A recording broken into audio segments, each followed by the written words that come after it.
right, so welcome, Intuitive Energy Adventure live coaching call. I just want to open with saying that as you go through this energy adventure, if questions come up, know that the live coaching calls are a wonderful place to bring the questions to. That's part of the reason we have this. That way I'm walking through the experience with you. You're not standing on the shoreline alone saying, oh, I was in meditation, or I was doing that energy clearing of the root flush fill, and all of a sudden I felt like this wonderful firework sensation, like a waterfall raining over me. What's up with that? What's going on? Or, you might experience something along the lines of, oh, I was walking outside and I felt like I saw colors around people. Did I look at the sun too long? What's happening? Or you might just have questions around, which would be the best exercise to go to, because I had a family gathering, and after the family gathering, I felt off. I felt frustrated, upset, just not quite myself. Did something happen, on an energetic level? Where can I go? What can I do in order to feel more like myself? So know that I'm here. This is what these live coaching calls are for, to walk with you. That way you're not alone. The other portion of this is to bring a greater depth and richness to the exercises that I have in the program.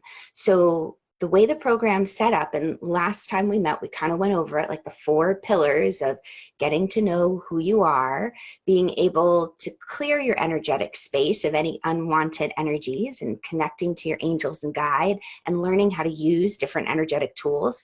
Those are kind of like the foundations, that wonderful set of 4, so to speak, to create a stable, sturdy table that you can build on. These live coaching calls are also meant to build on that foundation. And today, that's what I really, really wanted to do, was take some of these exercises that we've done in the course, like the root flush fill, things like the deeper master classes, even of becoming familiar with the energy centers, and start to show you how you can utilize that and take that to the next level. Meaning, okay, now that I know kind of good energetic hygiene, how to clear my space before going into the day or after, at the end of the day, interacting with different people. Now that I know when I'm picking up other people's thoughts and ideas, how can I use this as a way to channel ideas, tune into the universe, so to speak, and try ideas on for size and actually manifest them? Or how do I know if this project is a good project to pursue?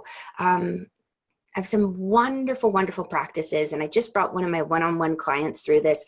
She's having a very, very challenging time. She has a fantastic opportunity to create a course for a high-level group, right? It'd be great publicity for her.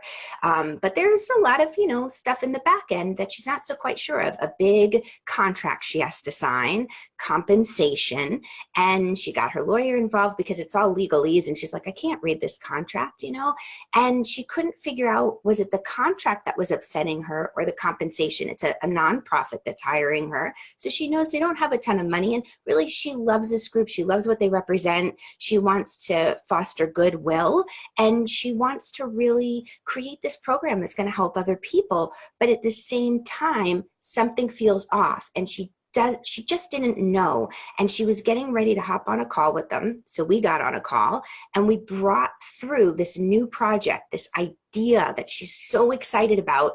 And we channeled the energy through her energy centers. I'm going to teach you how to do this today, so that she could determine and pinpoint exactly where the sticking point was. Because here's the thing, we get so excited about ideas and projects, and it might just be a weekend warrior project. Like, I got a bee in my bonnet ages ago, like, I'm gonna paint my cabinets, right? I've got these, just contract grade, like the lowest of low that you can get, like oak cabinets in the kitchen, like just a standard that, they pop in.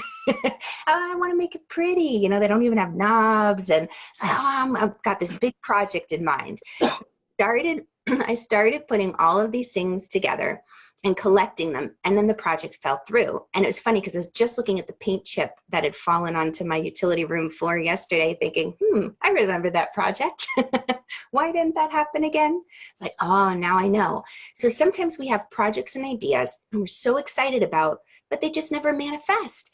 And we kind of wonder, like, why didn't it work? What was the sticky point?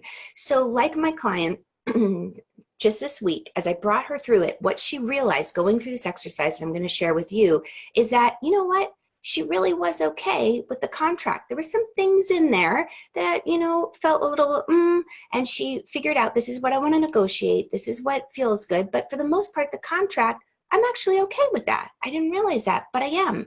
What she wasn't okay with was the compensation part, she realized. And that is such a huge, huge piece, because when you're empathetic, when you're a giver, when you want to love and you want to just pour your heart out there and support other people, we don't realize how easy it can be for the energy to become imbalanced. And it doesn't always have to be a monetary compensation, right? We might get into an energetic relationship with a volunteering program where we give of our time or money or another resource, and we feel fantastic. We get love, we have community, we have fellowship, we have friendships we create, and that might feel like a very good energy exchange. But being an energetic being, you start to become aware of, where are things imbalanced? Because when there's a little bit out of harmony, a feeling of dis-ease or a feeling of awkwardness is going to come up, and you don't want to lose really great relationships and friendships if there's an energetic imbalance. So today is very much going to be about taking the foundation of the energy exercises that are in the course, teaching you how to align yourself once you've begun with that foundation, how to align yourself like a little radar to tune in to the different inspirational ideas, so you don't have to worry about writer's block or creator's block, but to tune in, how to process these projects and ideas to see if they're really for you, and then how to bring them into being and how to choose and realize that, some projects are great, but now might not be the time to bring it into being. But having that clarity and that understanding of mind is so powerful. You stop beating yourself up like, oh, why can't I finish anything? Or, oh, I get all these great ideas and then I can't do anything with them. Or, oh, everybody else is racing ahead of me. What's going on? Why do I feel like I'm falling behind? This is going to help you with those questions, those concerns. So we'll jump in. If anything comes up along the way, feel free to pop it in the chat and I'll check it at the end to answer questions.